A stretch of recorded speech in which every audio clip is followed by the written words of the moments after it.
म चाहिँ आज कसैलाई नभनिकन म सबैलाई आउँदिनँ भनेर अनिखेरि सरप्राइज दिन जाँदैछु होइन।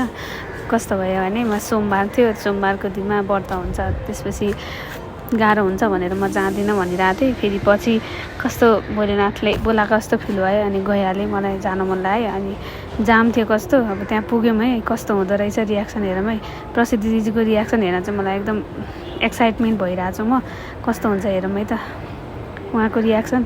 दिजु एकदम खुसी भएर हेलो भन्दै होइसिन्छ गाउँदा गाउँदै पनि। अनि अब फेरि दिजुले क्यामेरा देख्न हुँदैन, एक्सप्रेसन चाहिँ छोडिसिन्न। मेरो क्यामेरा देखेपछि एक्सप्रेसन छोडिसेन। त्यसपछि म चाहिँ एकदम रमाएर एकछिन भजनमा बसेँ। त्यसपछि स्मृति आएपछि हामी फेरि रमाइलो गऱ्यौँ। एकदम झुमेर नाच्नुको मजै बेग्लै हुन्छ क्या भजनमा। त्यसपछि हामी फेरि एकछिन मजाले नाच्यौँ। व्रत भए पनि जोस चाहिँ छ है, त्यसरी छोड्न चाहिँ म सक्दिनँ म नाच्नलाई। त्यसपछि एकछिन भजन सुनौँ है त।